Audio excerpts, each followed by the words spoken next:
you ready? Yep. You sure? Yeah. Okay.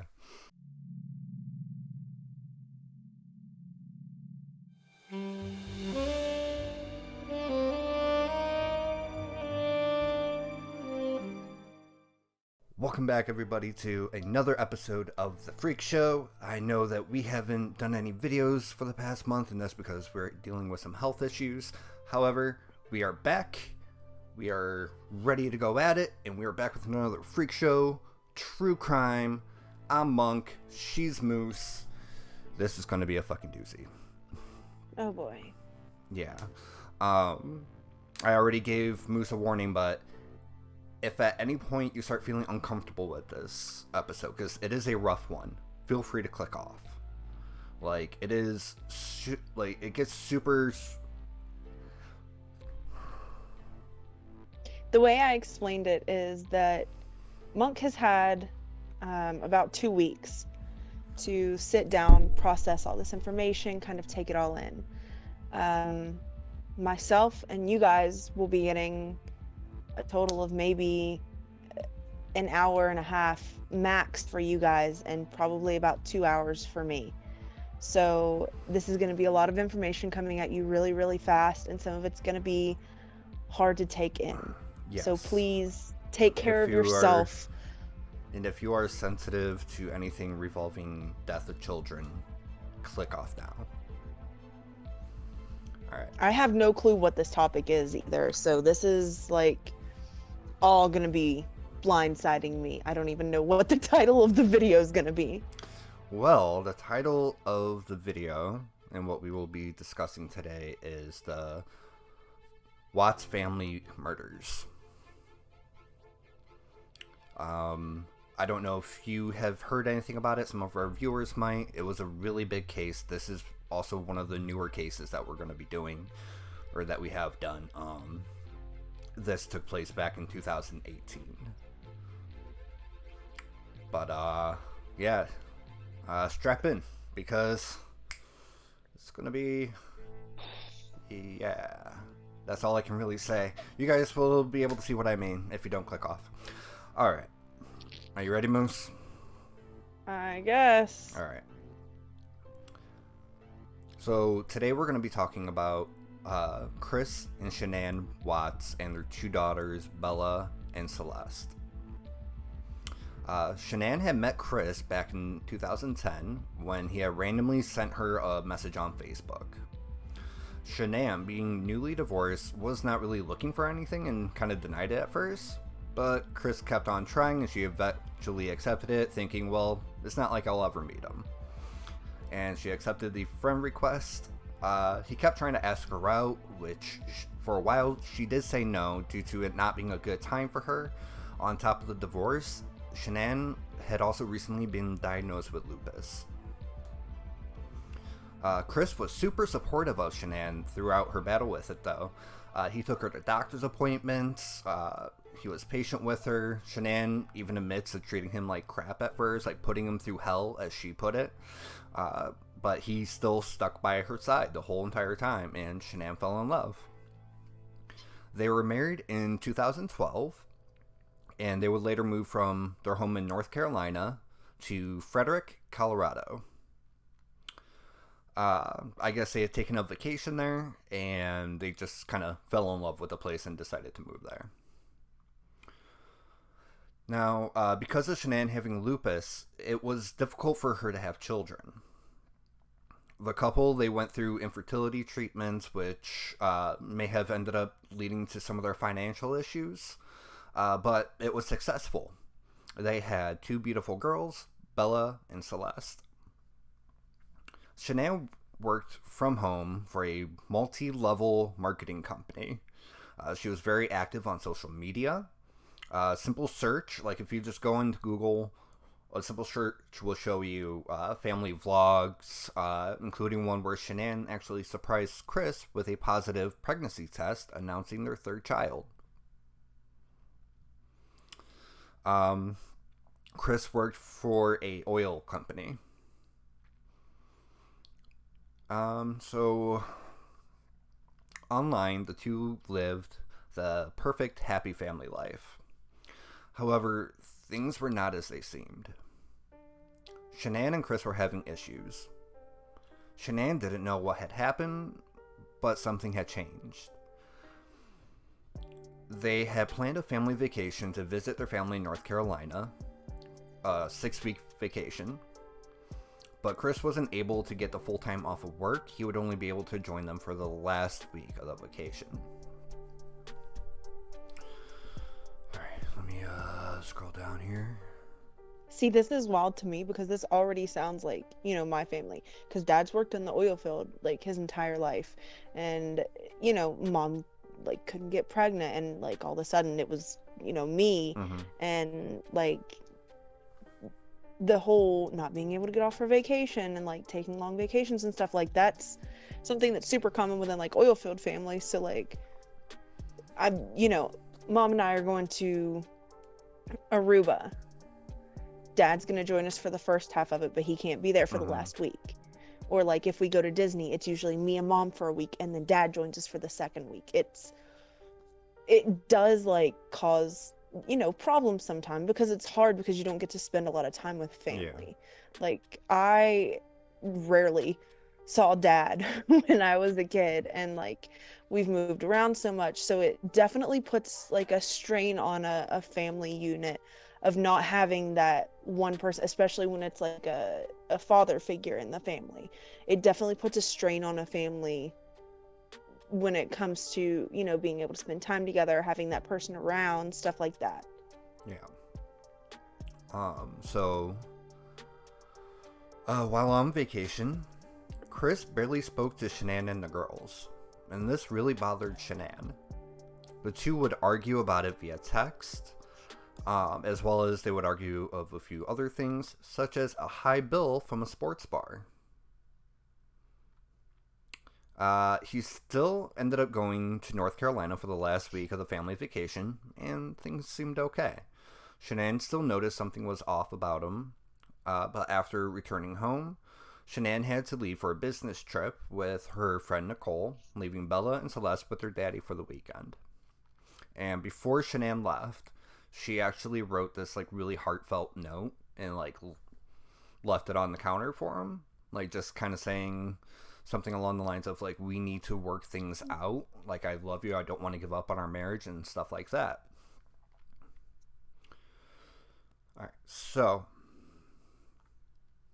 Nicole dropped off Shanann about 1:48 a.m. Monday, August 13th, 2018. Their Ring doorbell shows Shanann walking in the home before Nicole leaving. So she was being a good friend. She made sure that she got in the house and everything. It was late. Later on that day, though, Nicole was unable to reach Shanann all day. She had missed a work meeting and her doctor's appointment.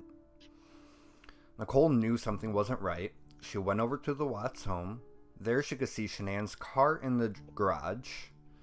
And she could also see Shanann's shoes and the daughter's shoes inside the house. There's no signs of anyone inside. Nicole called Chris and then the police. The police showed up on the scene, and shortly after, Chris did as well. Chris let the police search his house. While the police didn't find any signs of the family, Chris found Shanann's wedding ring on the nightstand and her phone in the couch cushion. All doors were locked from inside, although Shanann's purse and keys were also in the house. A neighbor offered to show the police footage from his security cam, which showed part of the Watts' driveway. And the footage showed Chris backing his work truck into the garage before leaving for work. After Chris left the home and saw the footage and left, the neighbors said that Chris wasn't acting right at all during this, as well as his behavior of backing the truck into the driveway, like into the garage. He never did that.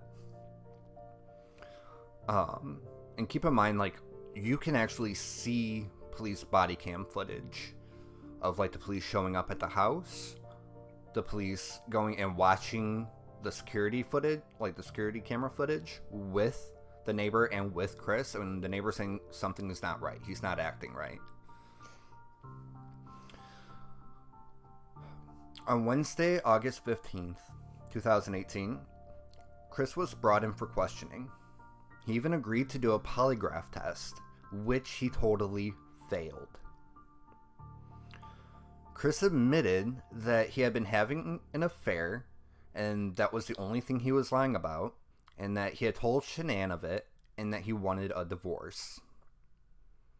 The police already knew about the affair, because his mistress came into the police station to tell the police what was going on between them.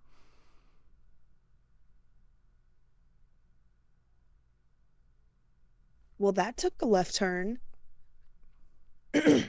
So, like, let me just say, if the mistress is coming into the police station to say something, something's up. Well, we could talk more about the mistress if you want to. I don't really have much information like in the notes here about her, but I still know quite a bit. We could talk about it either now or when we're done with everything. You pick. I mean, I'm just saying, like, in general, like, if you're having an affair with somebody and they come forward to tell the police before you say anything about it, you know that something's going on. And you know that that person knows for a fact something is definitely not right. Okay, well, we'll talk about more about the mistress later. I'm not going to name her name just because... Yeah. I'm not going to name her name. But we could talk more about her after we get through everything. After more questioning, Chris asked to speak to his father. Police agreed as long as Chris would tell his father what had happened. When Mr. Watts came in, Chris told his father he didn't want to protect Shanann anymore. He said that Shanann had killed their children after he told her that he wanted a divorce, which prompted him to kill Shanann in a rage. I do feel like it's important to note that the police had asked if that was happened before he made this confession to his father.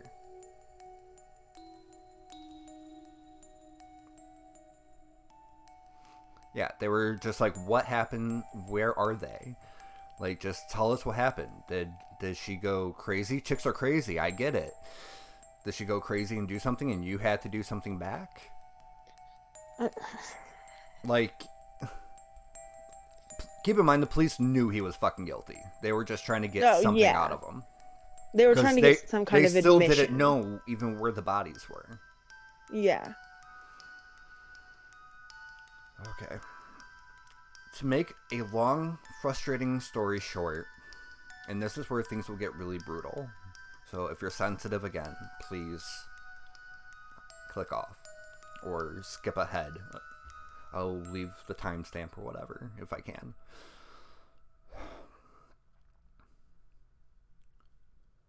To make a long, frustrating story short, Chris ended up confessing to the murder of his family. When he was trying to tell Shanann he wanted a divorce, she got upset. He ended up straddling her in bed and strangling her to death. While he was doing it, Bella, who was 4, had woken up from the commotion and walked into the room as Shanann was dying. Or like right as she was dead. And she was asking, "What's wrong with mommy?" To which he said she was sick. Chris would bring his wife's body downstairs, back up his truck into the garage, loaded up the body, and then brought the girls into the truck. He put them in the back of the truck, no car seats, and he drove for about 45 minutes to his work site. Chris unloaded Shanann's body out of the truck and buried her in a super shallow grave. Like, I think they said that the size of the grave was only like maybe 16 inches deep.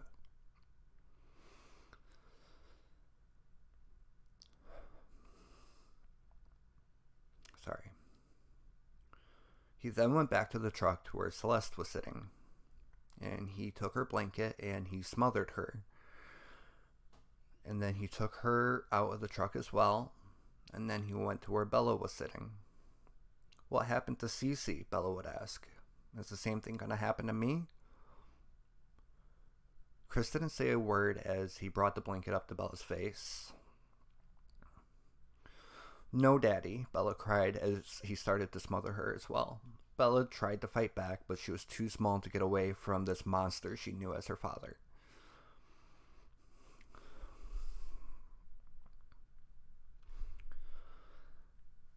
Afterwards, after he is finished, he ended up shoving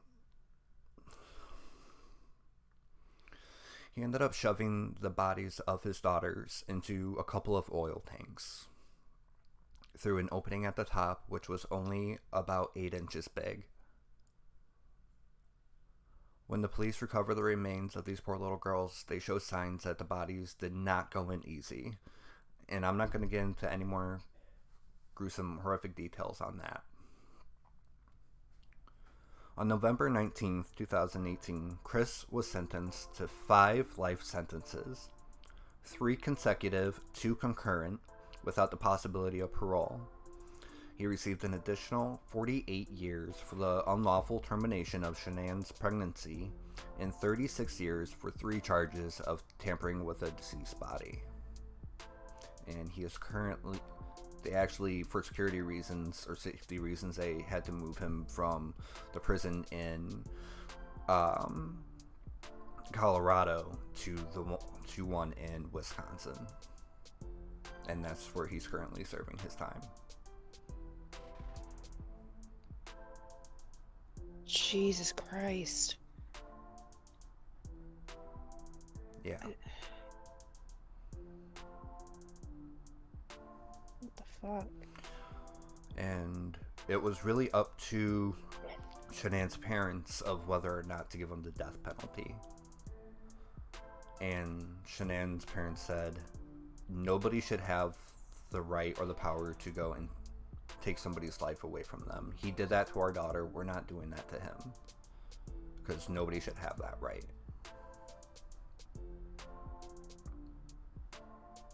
And his family is still supportive of him.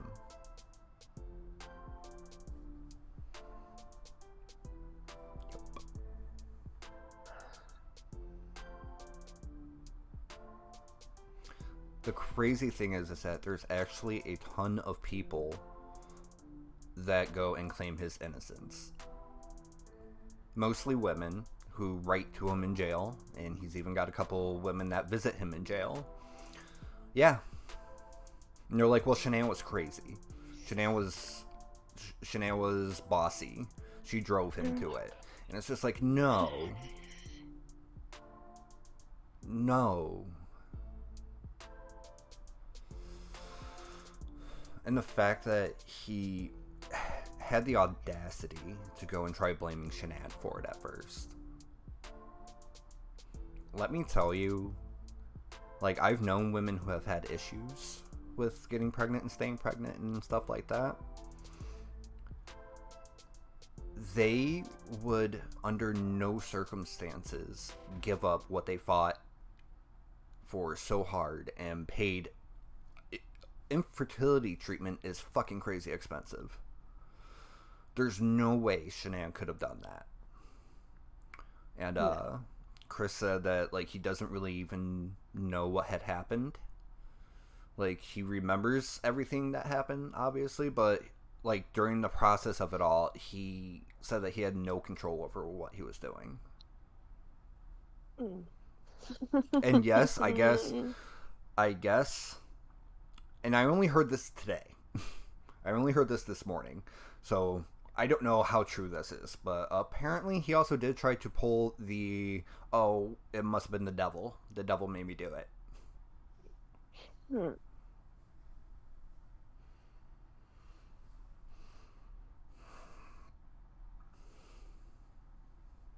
So, would you like to hear more about the mistress or no? I need a minute. Okay. And he also said that apparently, like, every single time he closes his eyes and tries to sleep, he hears Bella screaming, "No, Daddy." Good. I hope so. I hope that is the case. I doubt it. one thing, like, if you go into researching this at all on your own, there's even a documentary on Netflix, and actually they go and show like a whole bunch of footage. They show screen caps of text messages, um, and like just the way he was like presenting himself, like even doing news reports, he was. You just got a sense that something wasn't right. Like, I don't know. Like, you'd have to watch it to understand. And I didn't download any clips because I'm not planning on putting in any clips in this. Just because it's rough as it is, and once you see the footage or even hear some of the recordings and stuff like that, it makes it harder to hear all this. So I'm not going to put in any clips or any videos or anything like that. If you guys want to, like I said, there's a documentary on Netflix. You can find a ton of stuff on YouTube. But yeah.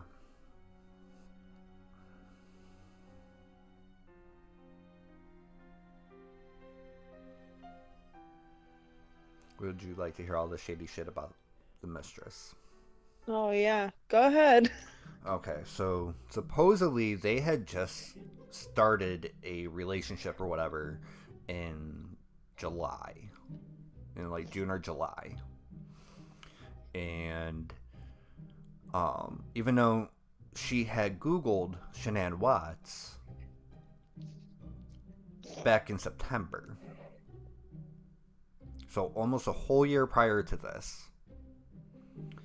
and some of the stuff that she tried Googling is fucking insane. Like,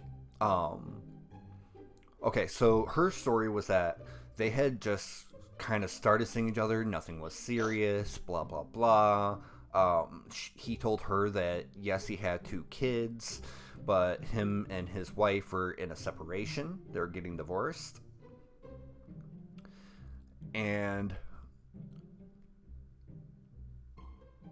But here's some of the shit that she Googled. Man I'm having an affair with says that he'll divorce his wife. Wedding dresses. Oh, and by the way, when they were in North Carolina, during the 5 weeks that Chris was still at home, not only did he go away on a weekend with her, with his mistress, but also he ended up trying to put the house up on the market. And he also went and told his boss, like, a few days before everything happened, hey, I'll probably be at work early on Monday. Which kind of leads into possible premeditation. Yeah. Yeah. And some of the other stuff that she tried Googling was, how long can phone companies keep your text messages? Can police access deleted text messages? Yeah. And if you watch any of the documentaries or any of the body cam footage during that first day when police are going through and stuff like that, and he's kind of looking throughout the house, you can see him on his phone constantly. He was texting her. Now, he didn't say anything about doing anything. Like, I really don't think that she had a part to play in it directly. Maybe indirectly, but not directly. He said that if he She at least suspected. She ended up suspecting it, yeah. Like, she didn't even know that Shanann was pregnant until she saw it on the news. Yeah. As soon as she started seeing everything on the news, that's when she was just like, okay, he's lying to me. There's things going on here. I'm going to the police. And then she was also looking up about, what's the guy's name? Scott Peterson? I think that's his name. I forget. I didn't write it down, but like he just recently was. I don't even know if it was recently, but he went and like murdered like his wife and stuff like that, and his mistress ended up writing a book, and she was looking up how much this lady's net worth was, if people hated her, about her book deal. Why is that even? Why is that what you're thinking of? Her When own somebody you're financial gain? screwing I don't fucking know. definitely just murdered somebody. Definitely just murdered his whole family. And that's what you're concerned with. Yeah. So, yeah. Any statements or questions? I hate people. I hate people. Me too. I really do. And like I said, this one has me fucked up because, you know, any chain of events, and this could have been my family because of how similar so much of this stuff is in so many different instances.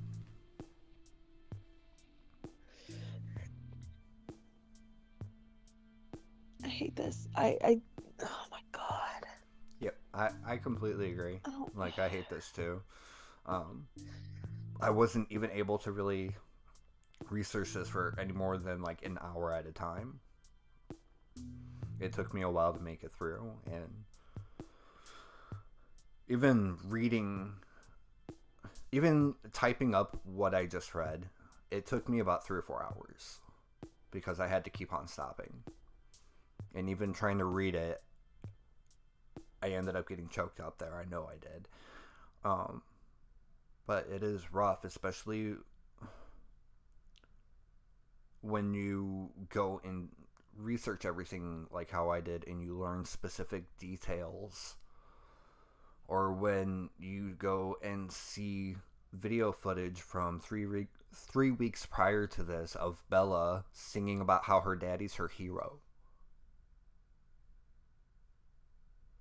And then something like this fucking happens. It's just, sorry. Take your time, dude.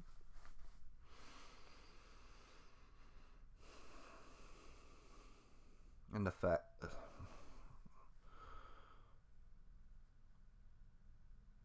just even with his like trying to dispose of the bodies, like what he did was horrible. Like, he made those little girls fit through 8 inches, and 8 inches isn't even that big. Like, It's literally like, yeah, it's a little bit bigger than this. yeah. Like, 8 inches is not that big. You can ask any of my ex-girlfriends. But it's... Sorry, I had to.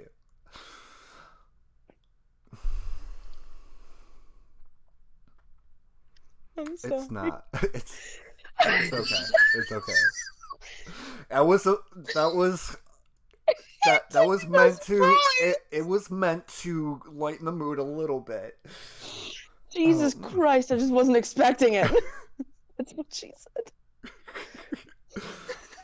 But yeah, it's not that big of a space, and he made a 4-year-old and a 3-year-old fit inside of them. Like, he forced their bodies in there. And to hear about the conditions of their bodies, it was just heart-wrenching to hear. Yeah.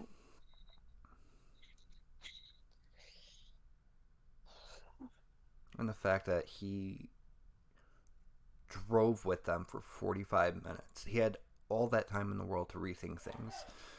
To go and be like, no, you know what, I fucked up, but my girls don't deserve this. The moment he loaded them in the truck, he had to have known what the fuck he was doing. And he had 45 minutes to think about that. And you could be sure that the girls weren't quiet in the back. Because they saw, like, their mom at their feet. Like, wrapped up in a blanket and in trash bags. They noticed that their mom was down there. And he was just like, oh, she's not feeling good.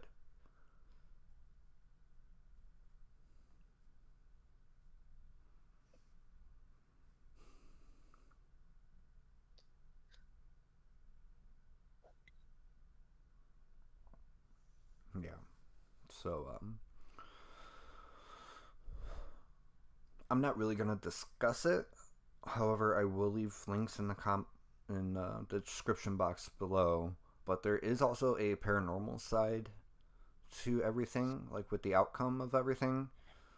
I don't want to get into it because I feel like it would be making this story more so about that, and I don't want this to be overlooked at all.